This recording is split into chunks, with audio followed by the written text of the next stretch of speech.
It's a push, there's a thing that says push, but you have to push it kind of hard to go on it. Okay. But if it's red, it's on. Like so. Boop. There we go. Mine's usually.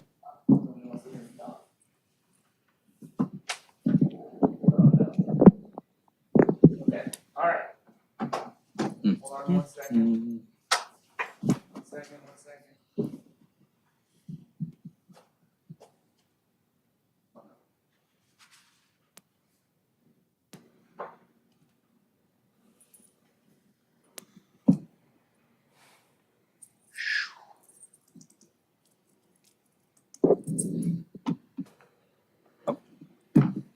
Good evening, ladies and gentlemen. I'd like to call this meeting to order.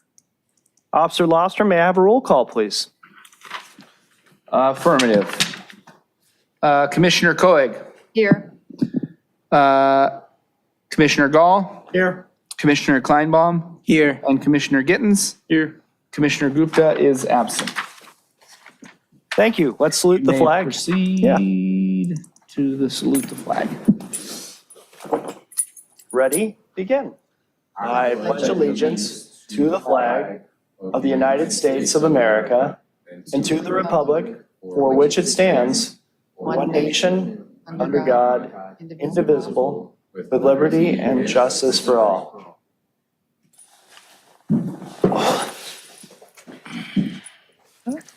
Great. Let's go to D for approving the order of agenda. I make that motion. I second the motion. And Commissioner Koeg, your vote? Aye. Chair Gall? Aye.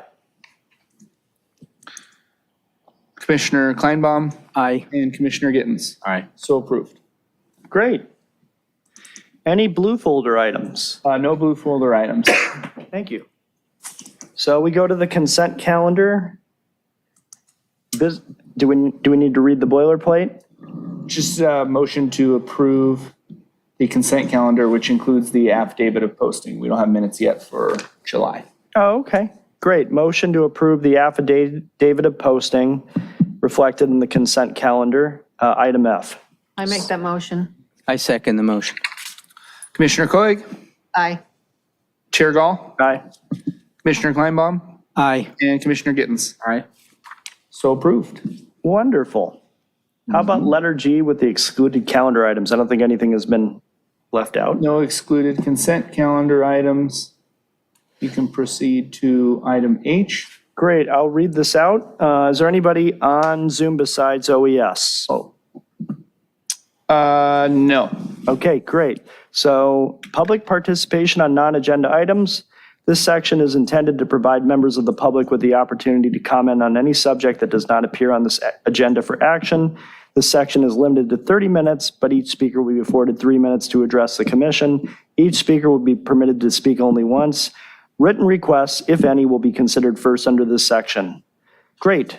Yeah, go ahead. One written request. Yes. Wow. On item number H, on the topic of traffic for today's meeting by John Pershilin. You'll have to correct me if that's wrong, if that's accepted. Absolutely. Start. Hi. Los Verdes Boulevard. I know I only got 3 minutes. I do want to share with you why I'm here for a few seconds.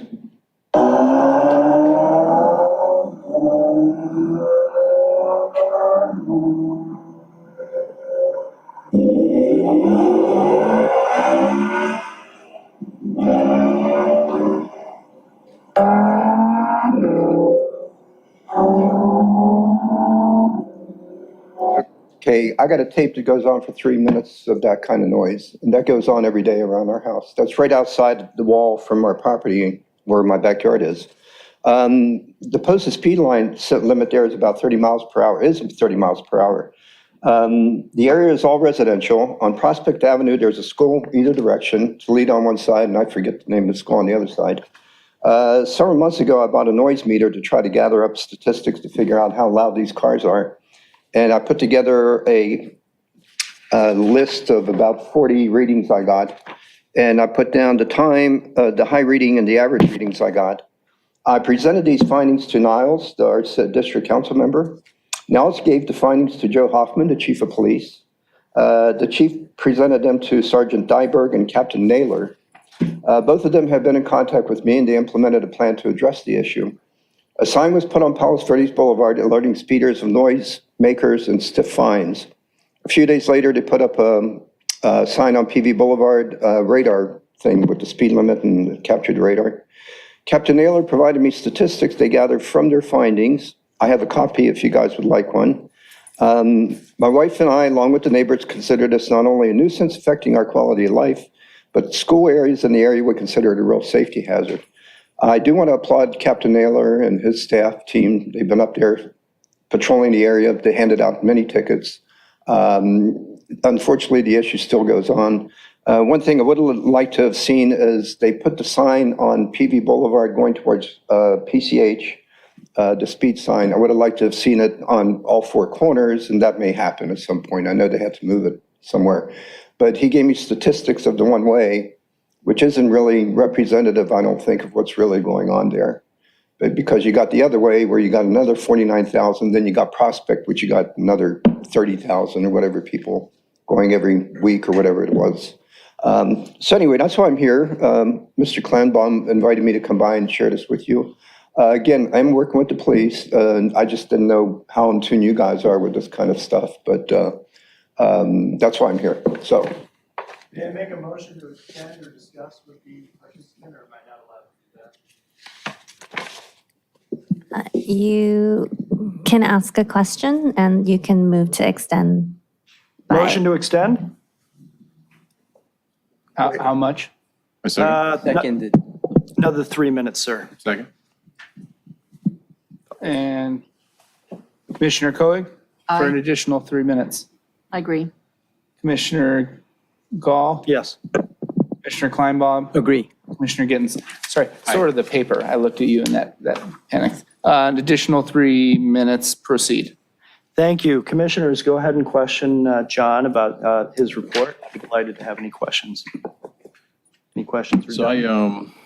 thank you for your report. Oh, sure. My children actually attend Alta Vista, is the other school on the other side. So, Oh, okay. so I completely understand. Yeah, I wasn't sure what the name was. Yeah, Trulita is on that side, but Yeah. I was just wondering, your investigation, when did it start? And then kind of, if you know that intersection that's in between those two schools, or is there any data picked up on that intersection and how maybe a threat that could be to, on walkers in that cross-section area? So just wanted you Yeah. to maybe describe that if you could. Well, I started in June. I see the first report here. I was trying to figure out how I get a handle on this, what's going on. I read the noise ordinance, and according to the noise ordinance, it says that within the residential area where we are, the acceptable dB reading is 50 decibels. I get readings of 100, 200 into the 80s, 90s, and whatever, and that's when I started collecting the data. I have a wall on PV Boulevard where I set my reader. And what I've done now is I've been trying to figure out how to capture what's actually creating noise, whether it's a police car or fire siren or whatever, or a motorcycle or a muscle car. So after going through a few reiterations, I got a dash cam, and I put it with the reading, the meter reader. So when I get the spike, or I see the spikes in the meter reading, I can see what time they happen, and I can go to the video and line it up with whatever was causing the noise. So that's kind of what I've been doing. I haven't done anything recently because I know Captain Naylor and his group are working on things. And every now and then I put the reader up. I mean, today there were at least 12 cars easily that would eject the reader up to 90 dB. And it just goes on. I don't know how you resolve the whole thing, but that's what I've been doing.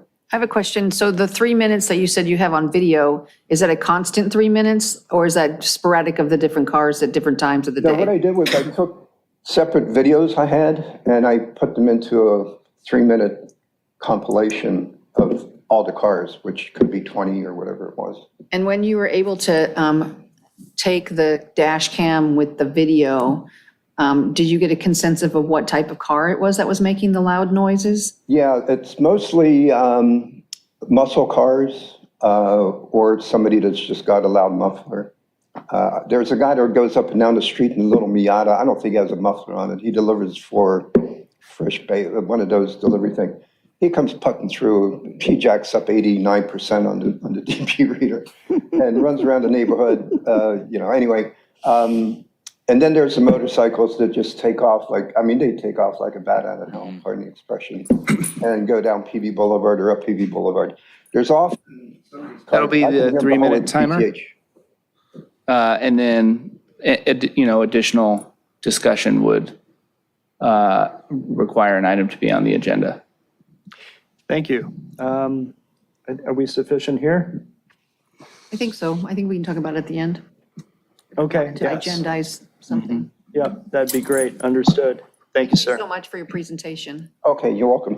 I don't know what the proper procedure is. Does anybody want to see? Yes, please. Can you Yes. give them to, If someone can make a motion to file and receive. Motion to file and receive? I make that motion. I second the motion. Commissioner Koeg, Aye. Commissioner Gall, Aye. Commissioner Kleinbaum, Aye. and Commissioner Gittens. Aye. So approved. Okay, there's two things here. There's Captain Naylor's report, or statistics, and then the email he sent me based on what the findings were. Thank you. Thank you. Thank you.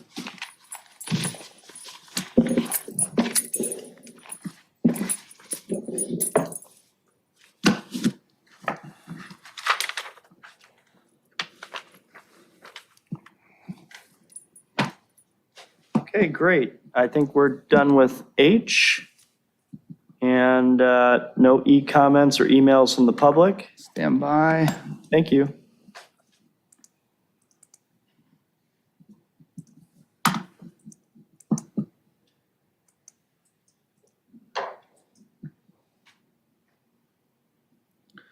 No e-comments and no additional, or any Zoom participants. Great. Okay, let's proceed to letter I, continued from previous agendas. Is there any items that are? No. Okay, great. Let's go to item J1. After a year of kind of patiently waiting, we're finally having a meeting with the State of California Office of Emergency Services. Officer Lofstrom, I am delighted for you to introduce our guest on Zoom.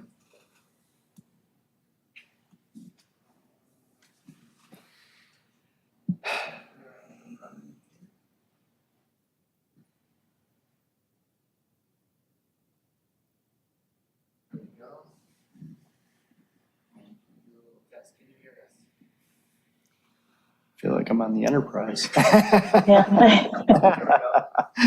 There we go. All right, this is awesome.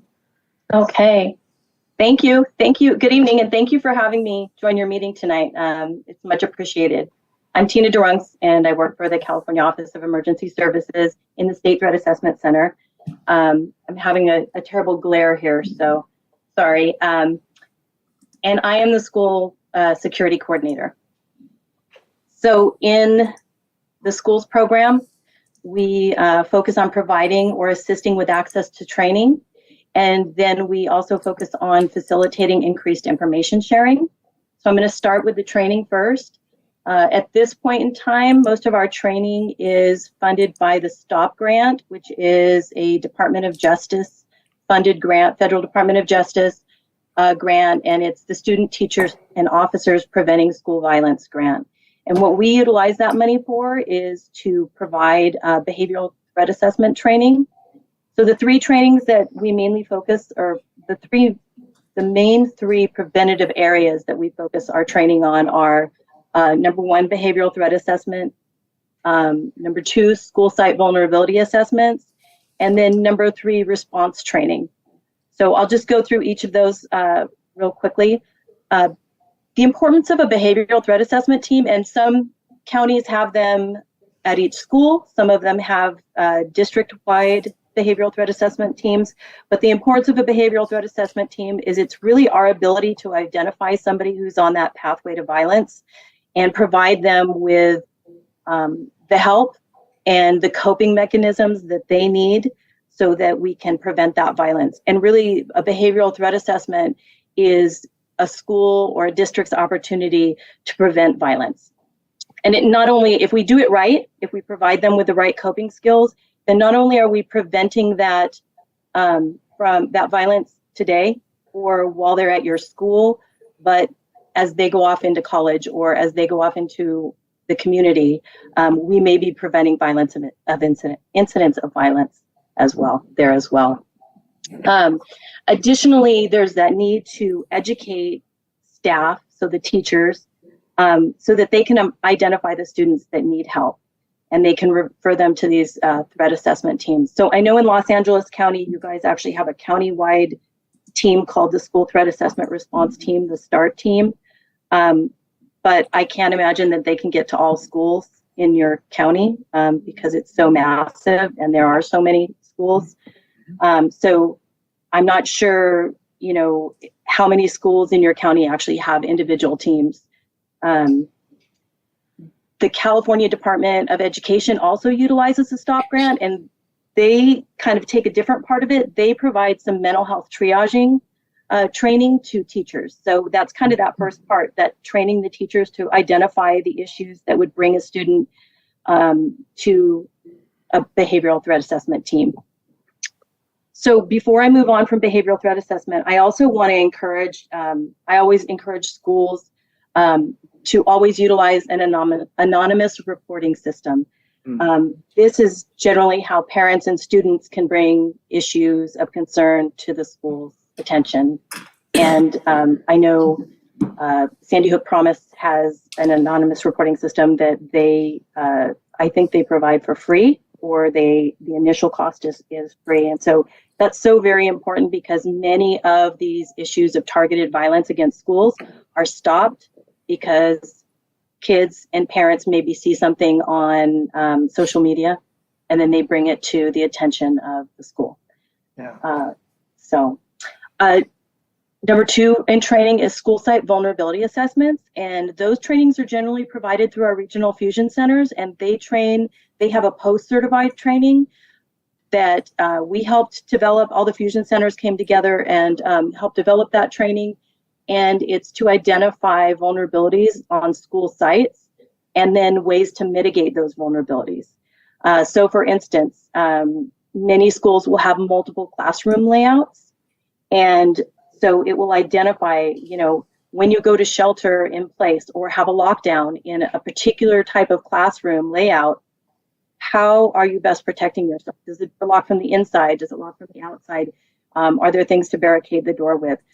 And are there things we need to change about those classrooms so that you can better protect yourself if there is a lockdown situation? Mm-hmm. But also it's things like identifying shrubbery that's too tall and may provide a place for someone to conceal themselves, or where are your things like where are your garbage cans placed? Are they in the way of an evacuation route? And is that maybe somewhere where somebody could place an explosive device while you're evacuating?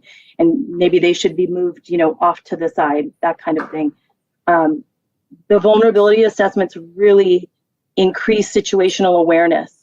And we always suggest that in addition to law enforcement doing an assessment, that you include a school administrator or a custodian. And I'm going to tell you, the custodian is going to be the person who, number one, is going to hear things that maybe school administrators might not hear or teachers might not hear because kids are just going to be talking and not even realize that they're there, right? And they're also going to be the one who's going to recognize when there's something different about the environment. Maybe somebody's moved something or changed something. Generally these acts of targeted violence, they're not something that just happens. Somebody doesn't just snap and do that. There's a lot of planning and research that goes into that. And many times students who are planning some sort of targeted violence on their school, they will go and, they'll walk the route and they might move something or they might mark something. And so really that situational awareness of your surroundings is so very important. And then finally, response training. And I focus this particularly on staff. Most schools are very good about doing their quarterly lockdown drills or their evacuation drills. But for staff, providing training that teaches them how to lock down. I mean, it teaches them that muscle memory of it actually going through the process of, locking the door and turning out the lights and covering the windows. That's something that's so important, because if that teacher knows what to do, those kids are probably going to follow suit. And then things like stop the bleed training and basic first aid training, because if there is an incident and somebody's injured, but they're pulled into a classroom and they're locked down, law enforcement is not going to be able to get to them until the threat is eliminated. And then they're going to have to go classroom by classroom. So you may have a kid who's injured in a classroom, and a teacher or somebody's going to have to provide first aid or medical care. And, I also focus on training on reunification. And this is something that can be done in a tabletop exercise, because if an event does happen at a school, the staff is going to be traumatized. And so I really feel that it's important for them to have been through the reunification process, or at least walked through it in a tabletop exercise, because if things get out of control and very chaotic during that reunification process, it's just really adding to the trauma that the kids are suffering. So now I'm going to move on to information sharing. So one of the things that we do in the stack for the schools is we provide information about threat notices or trends that we see, and we share these through the Department of Education and with the county superintendent. So a couple of examples of this are in 2021, there was a TikTok challenge, school shootings on the day before winter break.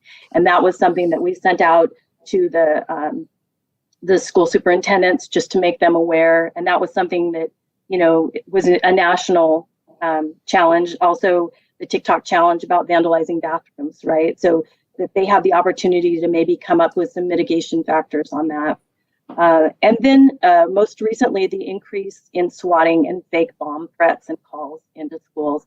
In the last couple years, that has just blown up. It happens so often. And I think what people don't realize is that, even if it's a fake call, it's not an actual situation, people can still get hurt, and on a good day, you're going to have maybe somebody turning an ankle or somebody who has a panic attack, but other things, other injuries can happen, and you're taking away first responders from other incidents. And then really the thing that concerns me the most is, as these happen more and more, are we just going to get desensitized to it? And maybe there's a teacher who goes, this is just another swatting incident. I'm not even going to lock the door. I'm not going to lock down. And, my concern is that that's the day when you really have an incident happen. So those are the things that we do in the State Threat Assessment Center. I do have a sheet with many other grants, grant opportunities for schools that they can apply for, and I will send that so that you can distribute it. And also the information about the California Department of Education, because their use of STOP grants is really good. They also provide some Stand Yield Promise programs, and that's free. Thank you so much for the presentation. Thank you. Any questions from commissioners? I have one. Hi, good evening. I'm Alan Kleinbaum. I have a question. I'm interested in what activities or grants or what's available as far as getting the parents of the students more engaged in safety in the school environment. I can't think of any grants, but I think as schools provide programs, I know there are some schools who, and I'll just take this like an example of school site vulnerability assessments, right? Schools that have received assessments, they know that things need to be fixed. And really, when it comes to fixing things in schools, it costs money, right? And it takes time. And so there are some schools that will actually do that like a parent involvement day, and they will ask for parents to come on a weekend, and they will have a prioritized list of things that need to be done. And some of it's just school cleanup, right? But letting parents know, and you don't necessarily tie that to an active assailant or targeted violence kind of thing, but letting them know that, if we get our school cleaned up, if we get rid of maybe some of this junk that's sitting over at the side on the football field or, the track, and if we make our school look like we're really proud of it and we're taking good care of it, that helps. It's called CPTED, criminal, CPTED. It's about, oh gosh, now it's left my head. But anyway, the more we take care of our schools, the nicer they look, the less the criminal aspect is going to come in, and maybe do some tagging or some vandalizing while we're gone. And so as we pull parents in that way, then we can start moving more into that area of safety and security training. I think if we kind of go at them straight on with, oh, we want to pull you into the safety and security, it scares them. I mean, I'll be honest, there are a lot of schools that I talk to and they still say, it's not going to happen here. Mm-hmm. And so we really have to ease people into that because it's scary. It's terrifying. It's my job and it scares me, right? When I send my kids off to school every day, it scares me. And so we just kind of have to pull them in, giving them presentations. The anonymous reporting system, it's really good every year at the beginning of the school year to send something out and just say, this is our anonymous reporting system. We just wanted to remind you, you can put it on your phone. Some schools put it on every child's Chromebook. And because kids can't add other apps onto their Chromebook, right? But they can add apps onto their phones. And many times on the phone, it gets lost. But if it's on their Chromebook and every time they open it up, that's what they see. And letting parents know that, we have this, and or each time you do a lockdown drill, just sending something out, letting the parents know, and this is why we do this. And, we are invested in keeping our students safe. I think now it's gotten to the point where our students are much more sophisticated than the parents when it comes to safety and security. I really do. I mean, they've kind of grown up with this now, right? So. Commissioner Thank you. Commissioner Gittens, any questions? Not this time. Thank you for your presentation. Thank you so much for having me. I have a couple questions logistically, because there's not a lot of, working, 40 hours a week and doing all the other activities with family. One gets little chance to see what's going on between government agencies and so forth. But how do we improve communication from what county is doing for the people that are on site promoting safety, and work with the state, and even working with, say, Beach City's health district and things like that, to get the word out to each of our schools, maybe if not just Redondo Beach, but also the beach cities? Is there any suggestions here to improve? Should I contact the supervisor? What are your thoughts in bridging a better communication strategy? Kind of what I found, and really the schools program is relatively new at the STAC. We got an initial grant, and then when that was done, they actually made a permanent position at the STAC, which is me.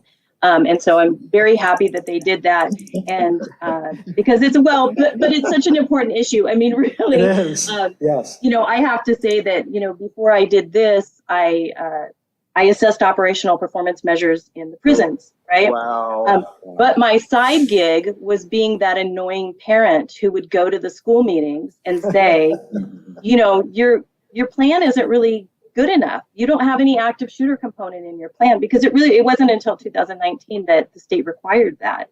And so I was that person, and so when I saw this job, somebody said, that's the job for you. And so it's really, that passion project. So it's relatively new, but what I found so far is that going through the superintendents, the county superintendents, because really those are the ones that have the say on what's going to be done in the local entities, right? The State Department of Education provides oversight. Well, no, they provide guidance, but there are certain things that they just don't mandate.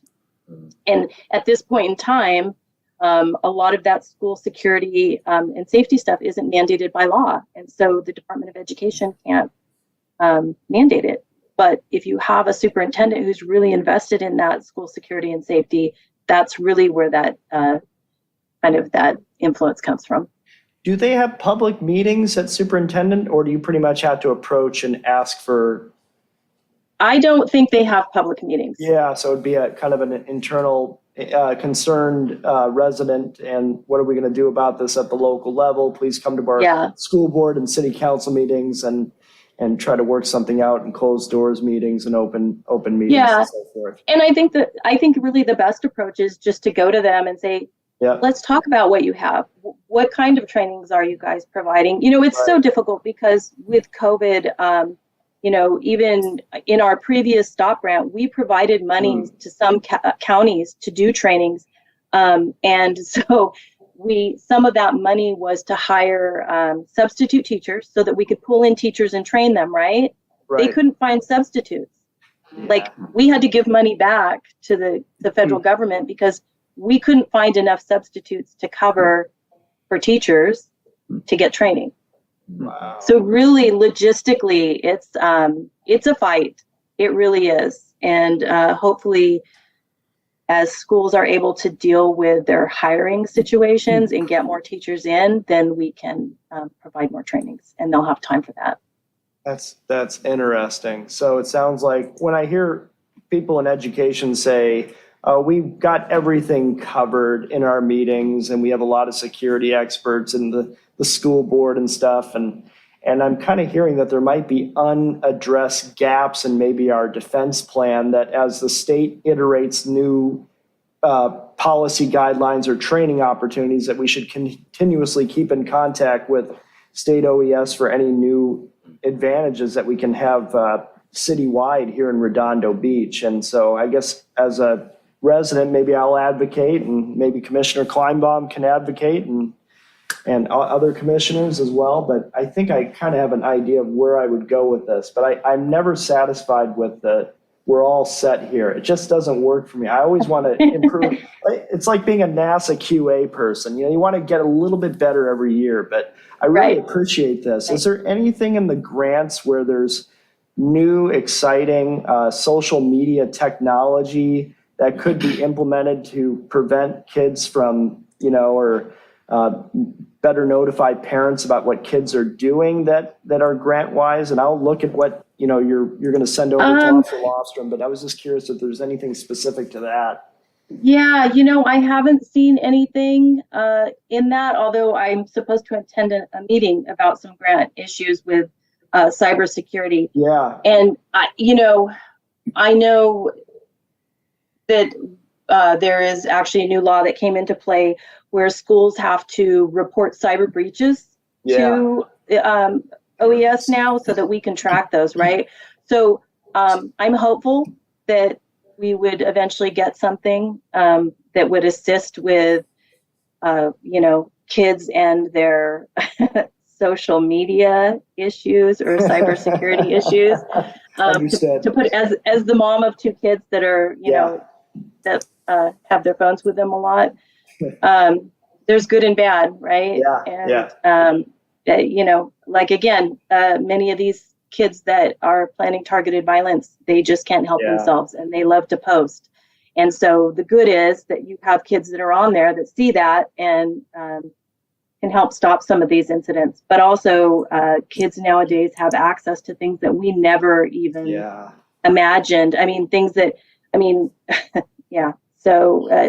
we never ever had to even think about until we were adults, and even beyond that. So great. I'm very thankful you're here. It's taken a year to bring OES to our commission. Thank you very much for your time. Thank you. Any other questions? Nope, we're good. Thank you again. Okay. Have a good evening and still continue being that concerned parent and state of California worker. You're the best. All right. Take care. I most definitely I will. Thank you so much. Thank you. Bye. Bye.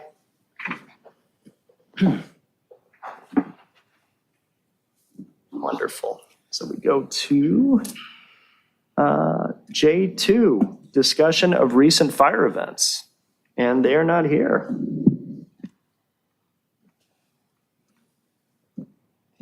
So we will go on. Isaac is not here. Okay, great. So you can proceed to the next item. Yeah, they've been very busy. J3, discussion of recent events in the city prosecutor's office. Joy, hello. Hello, good evening, everyone. Joy Ford, Quality of Life Prosecutor.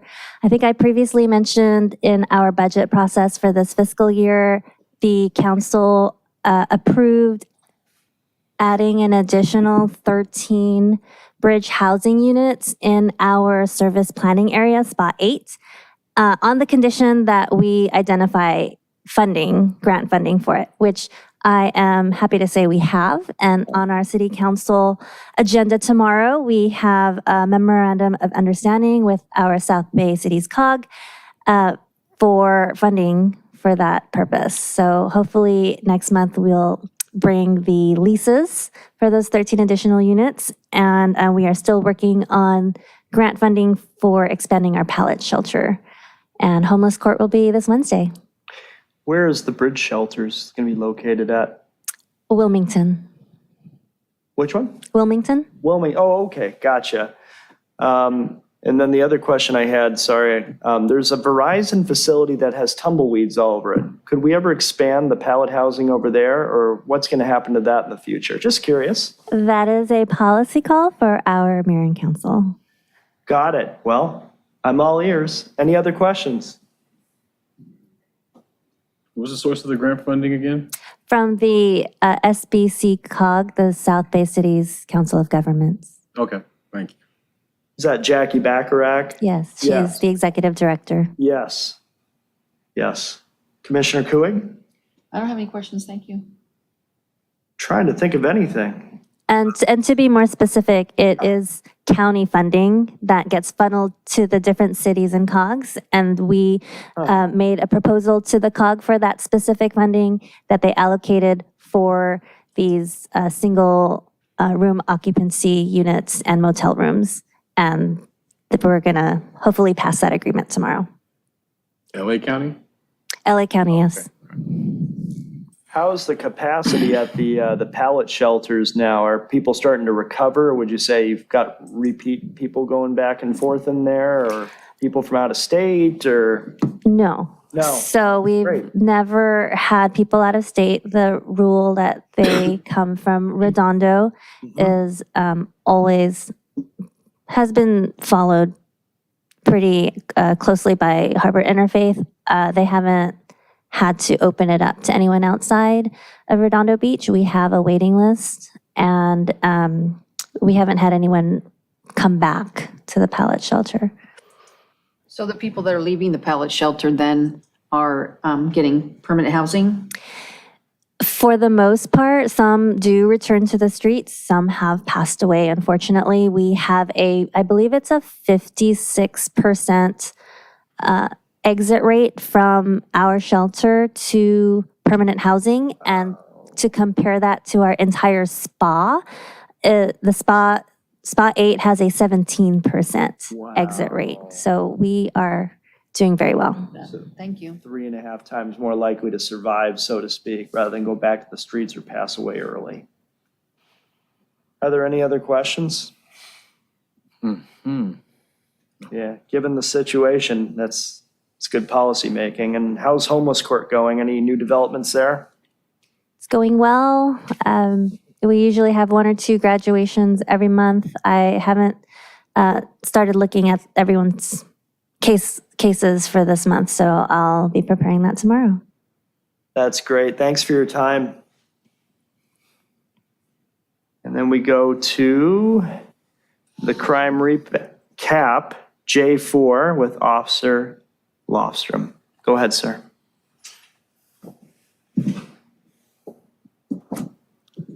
All right.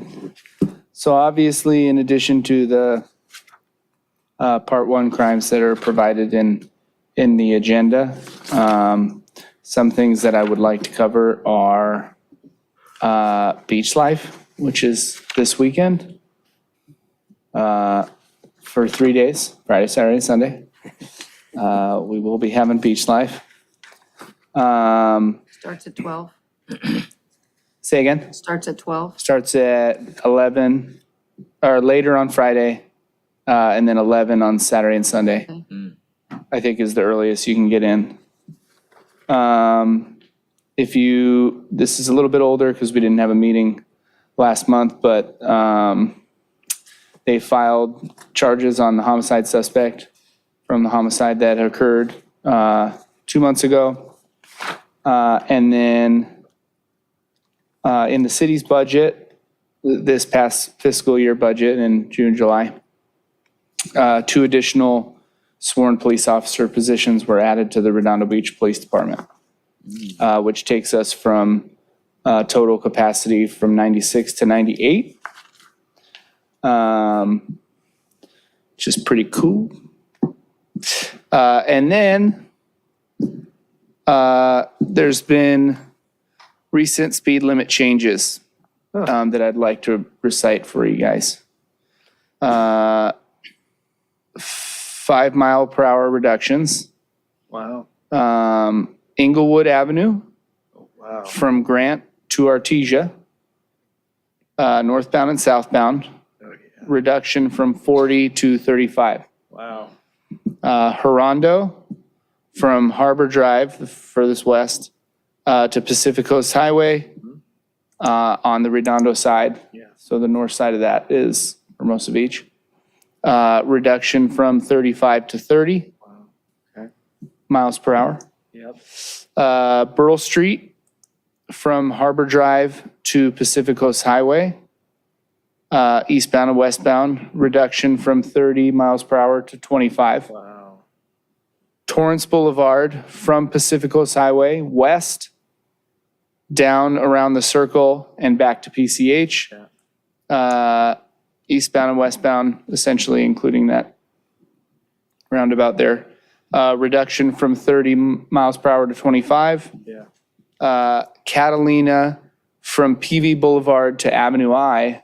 So in essence, the span of the entire Riviera Village.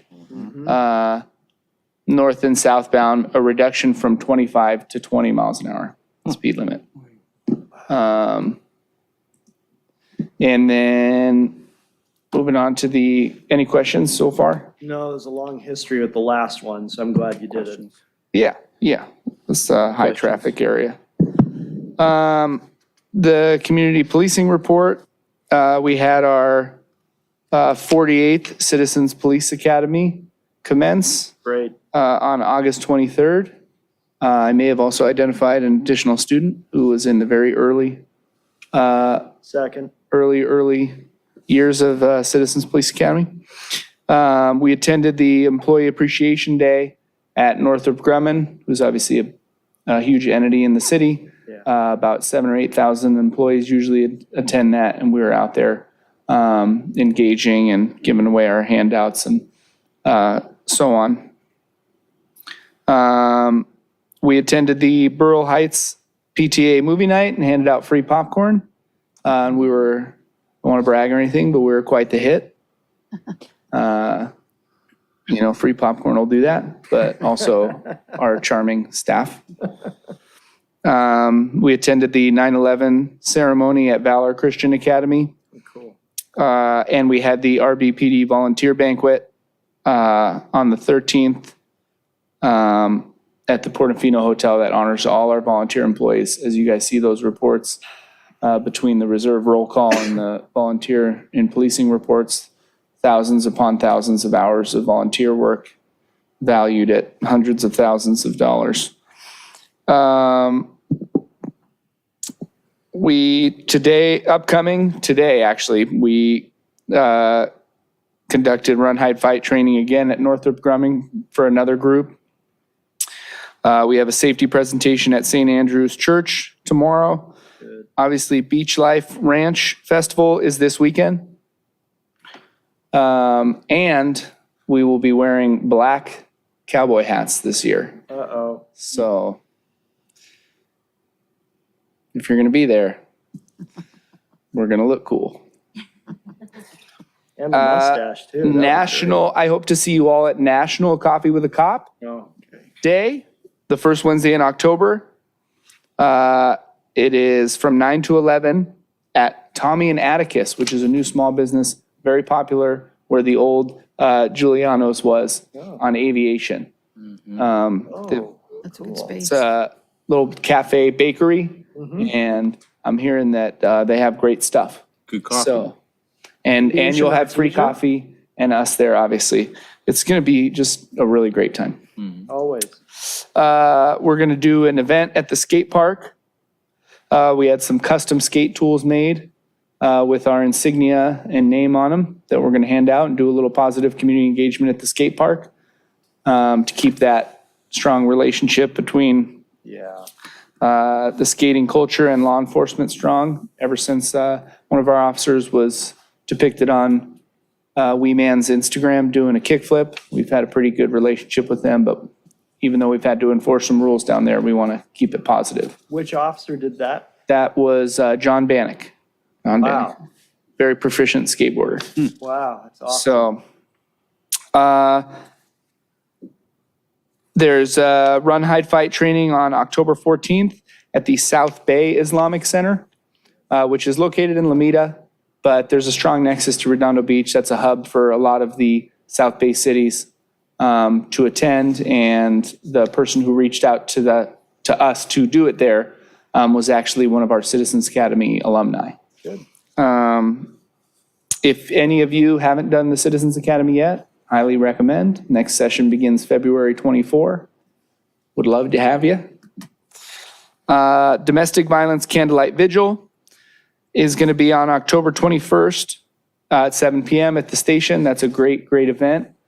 Run by Erica Gonzalez, who's our domestic violence victim advocate. Very, very wonderful human being.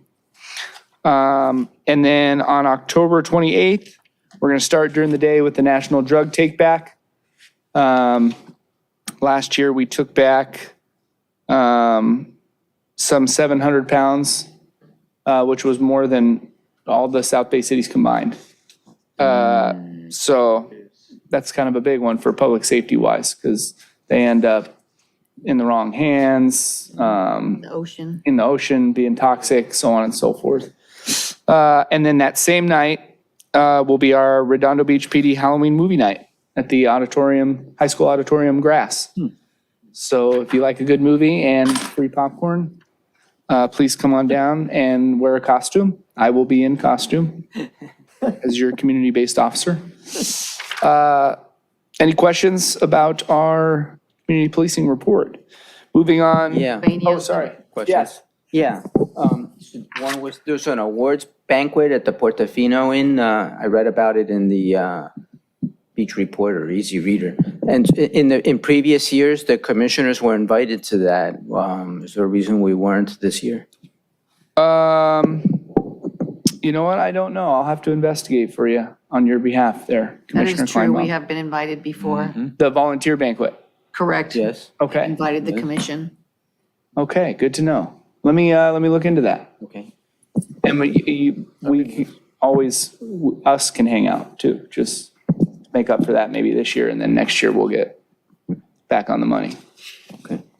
And I think the movie that's being played from the Holly is Transylvania. Hotel Transylvania. So we have a pretty good track record for movie selection each year. So first year was Nightmare Before Christmas, obviously. And then we did Coco. Oh, cool. So, try not to cry and watch that movie. I have more questions. Yes. So the two new hires, officers on the force now. Okay, are those at what level? Say again? 2 additional police officers Correct. are being added to the police department. At what level? So that would be the total sworn complement. No, the new 2 The that level come in. of, I'm almost there. Oh, I'm sorry. The total complement would be 98. The level of supervisors, of authorized supervisor positions has not changed. So as of right now, those 2 positions would be at the officer level. Okay. Things could change in the future if they authorize an additional sergeant position or et cetera. Sometimes there's temporary overhire positions, but those again are just temporary. But in this case, it would be at the officer level. It'd be nice to see those officers on patrol. Will those officers be assigned to patrol? In theory, yes. There's vacancies in every unit at this point. So, And you haven't filled that position, those positions, they've just been, right, right now, we're not at 96 people hired. We're at less than that. And then there's additionally a small group that are injured or light duty due to some sort of on-duty injury of some kind or sick or something like that. So the total complement is 98. Those are at the officer level. As patrol staffing increases with trainees getting off training and becoming solo police officers, more then go into the other areas where we have vacancies like our traffic unit, detective bureau, or other places that there are vacancies, filling collateral positions as well, filling up promotions as people retire. It's a long cascading effect. But in theory, yes, if it were to fill up to that brim of 98, yes, there would be the maximum number of patrol officers, and it would be in addition to what is currently available, or even higher, I suppose. If we got to 96 with the max number of patrol officers, those 2 additional would then be into patrol. And then there would be changes in the organization of the department to change that number. We're going to add 2 positions. We're going to add 2 motor positions, or we're going to add 2 detective positions. That would be down the road. In theory, it starts as just a patrol officer level. Will the commission have an opportunity to meet the new officers by chance? when they get hired? Uh, How does that work? I guess we've never been introduced to any of the officers before. No, typically no, there hasn't been a history of that. We usually will do something for them if there's an academy graduation or a lateral hire. We'll post something on the social media to introduce them. There's been no formal introduction like at council or a public safety commission or anything like that that I'm aware of for any new hires. Do we still have 6 patrol cars at night currently at our capacity during evening hours and so forth? Are all those So at minimum, there'd be 5. 5? Okay. And I don't know off the top of my head the current evening staffing. That's levels, okay. how many? Because sometimes a day or night, usually weekends in the evenings, will sometimes have a normal staffing level of 6 or 7. But I don't know off the top of my head what days and nights are at. We just switched bids. We just started a new 4-month bid of scheduling. So people who wanted to move could move and so on. So I don't know wherever. Interesting. Normally I become familiar with it over time as I ask everybody for favors for all my duties and so on. Or look at our scheduling to figure things out and so on. But I haven't looked recently since the bid has changed. But typically, yes, like weekend nights have sometimes more than that 5 minimum. And then 2 motor officers, those are hard to get, so it sounds like we're moving in the right direction. Yes, 2 officers have recently been appointed That's good. to traffic, which brings the total up to 3 right now. 2 of them off injured from accidents. It's been a while. Understood. Any other questions? Two of the motor officers are out on injury? Correct. Yeah, it's a hard job. Absolutely. It So is based on an the- extremely dangerous job. Yeah, it's Based on hard. the presentation that we had today, would that, I don't know if this is, would that be something like in terms of getting the new motor officers to do ticketing down there? PV and so- Prospect? The topic that was brought up in regards to traffic enforcement in general, anytime we get complaints, particularly heavy complaints about a particular area, there is more directed enforcement in that area, and there has been for now a considerable time, now that the issue's been brought. And that's usually how it works. That makes sense. Someone brings up a particular area, we're hearing a lot of things about it, along with the officers out on patrol and our traffic officers who generally know places to go, know where common complaints are. Sometimes there is a high level of complaints about a specific area or issue. There's a heavy amount of directed enforcement for a period of time, which can tend to quell the issue, at least for a period of time until, inevitably it ramps up again when the reputation returns to, there's not as many cops here as there used to be, or something like that. Yeah, But that's the normal balance of trying to police a 7 square mile city of 70,000 people and 150,000 during the day, and 100 sworn police officers. yeah. Commissioner Kleinbaum? Yeah, I don't know where the proper venue is or the right time to bring up what you just talked about, that process of how either the police department decides or the public calls in to establish a police presence in the city. And so I don't know, where can I bring that up so we could have that like a point of future discussion? And referrals to Okay, staff, okay, yeah. I'll leave it to that. To agendize, but good point. Yeah, there's a lot of places to improve throughout the entire city of Redondo Beach, and I think the way you described it, about 150,000 people during the day with 100 officers and, a 7 square mile city, it's tough to keep everything perfect. My current position as community-based officer is dreaming up ways to gain compliance outside of the typical going out and writing tickets. Something potentially more impactful. So if you have ideas, I'm open. That's all I do all day is dream up ideas. It's So- hard for cities to get good people like you into their police force. They had something on Undercover Boss with Shreveport and community-based officers. It was a good episode, and thank you very much. And also, thank you for all the activities and the free popcorn that you provide. That was a very good rundown. There's very few cities that have that many activities where the police are out reaching out to the community members in a just a regular community way, put it that way. Thank you, sir. Not criminal manners. Yes, Just to finish off Yes, go our ahead. topic here. absolutely. The August report for our volunteers in policing, August 2023, 308 hours of service, solid as usual. We had 3 newly appointed volunteers, one of which was a Citizens Academy graduate. And we have another 4 in our application process. So interest in participation in that program is growing, and we're always thankful for our volunteers. They save us a lot of work that we would likely not want to do. And do essential services like vacation checks and subpoena deliverance, et cetera. So we love our volunteers. That's good to hear. Hope you get more of them. We'll go to closing J4 and we'll go to item K. Member items and referrals to staff. Commissioner Kleinbaum. Yeah, several. So this problem with noise Yeah. is near and dear to my heart.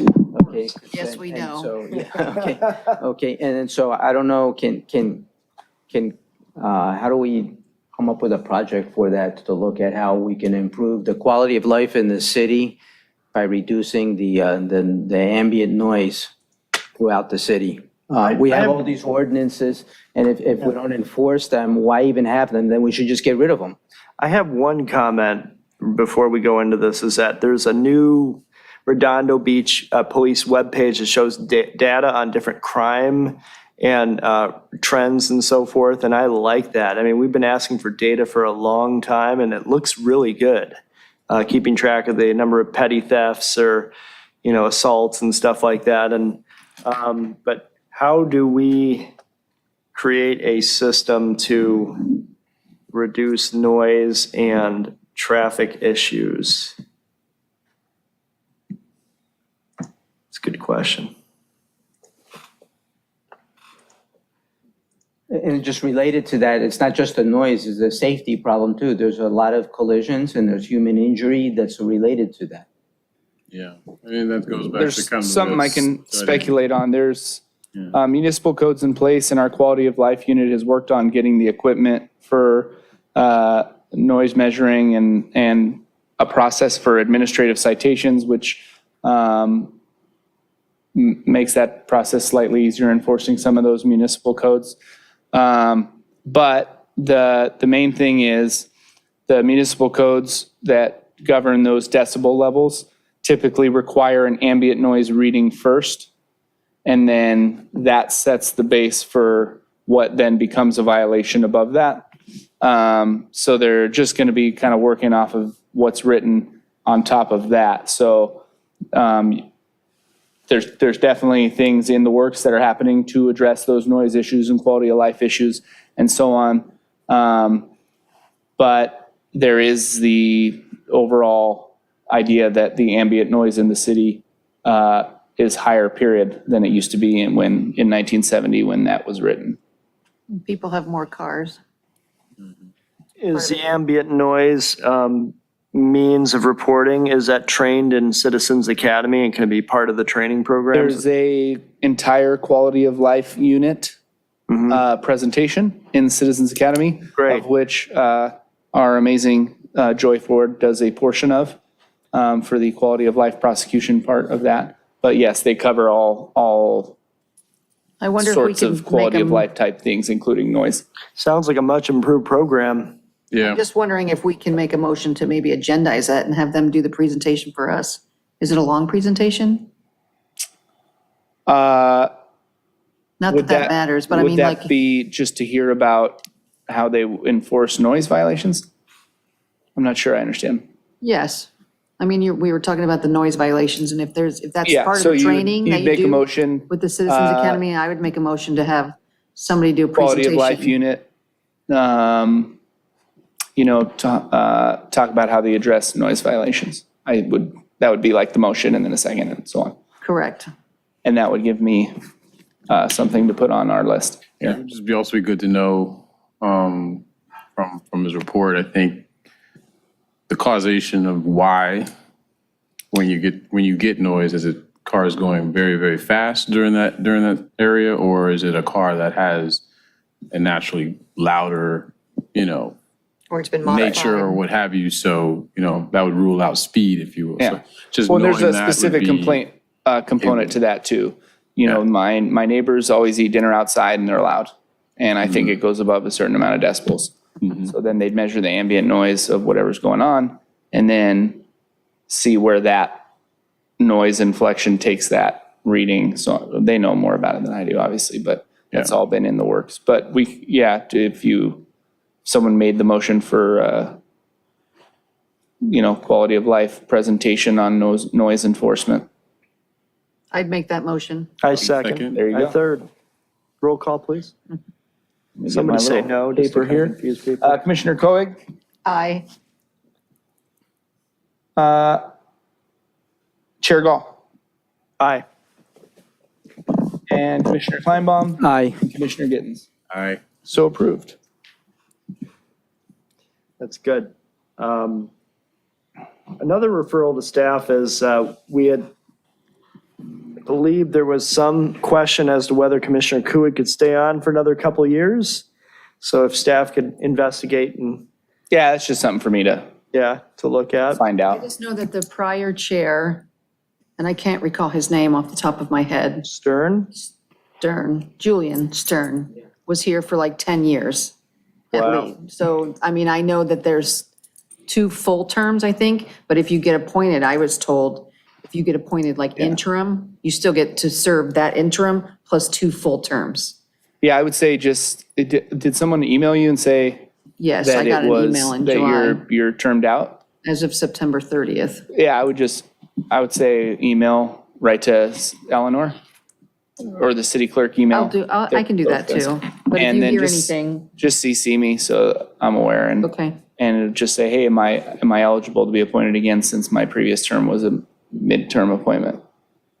And then I'll follow up with her. Okay, I'll do that. Thank you. One referral for staff. I received a complaint about traffic on the intersection of Lucille and Pearl Street. Not sure if there's a stop sign in that area, but one of the residents in that area, I was walking this area, just knew I was on the Public Safety Commission and asked and said that, some near misses, some really dangerous kind of possible areas. I know there's a stop sign, and it's a four-way intersection, but just, I think just the way it's constituted, it's hard to see up the hill, and so it creates a natural blind spot. So just wanted to put that here and possibly requisition opportunity for look into this area just so that we can ease those residents' minds. Be nice. Well stated. Do we need to have an emotion on that, or just is that input, or? Just input. No, that's more, Okay. I would say, notification to law enforcement. Great. How about helicopter noise and continuous helicopters without explanation as to why they're flying over your roof? And there's nothing on the Broadcastify or Redondo scan, and you feel like somebody's going to jump through your window. Any thoughts on that? It happens a lot in North Redondo, and I've heard other people complain about it, but Typically, anytime we employ the use of a helicopter, the Yeah. lawn, like Redondo Beach PD,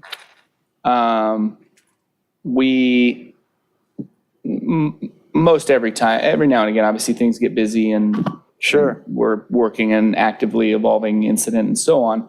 But we send out the South Bay alerts that say police activity, Yeah. which would indicate why there's a helicopter. Right. But there's private flights, there's news helicopters, so we wouldn't be able to say how or why for an entity flying a helicopter that's not directly related to us. I see. And then otherwise, I don't even know. Sounds like I need about 30 FAA. days of data to time all the different helicopter flyovers and report them back to you to take a look Yeah. at them. That would be quite a project, but I have noticed quite There's a a few. lot of hustle bustle Yes. for the residents surrounding the Torrance Airport and the amount of traffic that goes in out of there. But we're also down the street from LAX. So. That's right too. But I don't yeah. know that I'm kind of outside of my purview. No problem. No, that's Other than we do, if Redondo Beach PD employs the use of a police helicopter, it's usually included in our Nixle notifications that go out. gotcha. That's what But I've noticed there's that. other non-police related news incidents and, private helicopter jaunts, I'm sure. And the other question I had, and if anybody wants to agendize before we wrap up, is ticketing for e-bikes in the beautiful city of Redondo Beach versus the proposed and approved $500 fines in Manhattan Beach and making it a misdemeanor. If anybody wants to talk about that, and if we should up our enforcement, I would be happy to hear a motion for that or not. Just let it roll off and go on and enjoy our evening. But definitely notice that this week with Manhattan Beach. And I guess, as you had mentioned, we'll see how that all works out, right? Did you say in that comment how much our tickets are in Redondo, or you don't know? So Manhattan Beach enacted numerous municipal codes, majority of which are already California Vehicle Code violations. Just instead of writing the California Vehicle Code violation and having it go to, especially for juveniles, particularly for juveniles, having it go to diversion at Van Nuys Court, which who knows what happens after that? I don't. Most of our officers who issue those citations don't. Do you have Why would they any? go to Van Nuys if it was a ticket from down here? That's just like the procedure they took with the juvenile traffic citations. Yeah, there's an overflow. We just get notified, this is where Wow. we're writing tickets to. But I think what that does is they're writing for the same violations, and then the city itself is then issuing the punishment of their choice, which I believe is the $500 fine for the Yeah. first violation, Yeah, and so on. that'd wake anybody They, up. they did include some that are unique to their city. They put a speed limit on their portion of the Marvin Broad Bike Trail. Yeah, They prohibited e-bike riding in a number of their city unique things, like their walk streets and parkways and parks and so on. Prohibited it altogether. Redondo Beach, no polywalk. there's been a lot of discussion of e-bikes in Redondo Beach. City Council enacted a prohibition on sidewalk riding around the high school. That's the only recent activity that's occurred. I'm So not. if there was anybody aware- that could come speak to us about the different code violations that are being enforced with respect to e-bikes, I think we had a presentation regarding the e-bikes before. I don't know that Kind of brainstorming, it kind of went toward counseling and warning and training and stuff, but there wasn't any quantified like fine or. It's just it would be addressing any issue, education, enforcement, Can we et agendize cetera. and make a motion to have somebody come speak to us about how the enforcement regarding the e-bikes is going in Redondo? Like Yeah. how many tickets they're writing, what are the punishments they're giving? Do you have repeat offenders?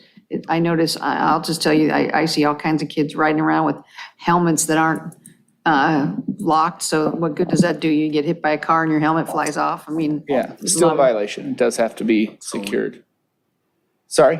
Towing, there's two people on a Yeah, bike two that's people on meant a for bike is a one. violation. Yeah, so I'd make a motion that we could have somebody at the next meeting. Update on e-bike enforcement? Yes, I'd make that motion.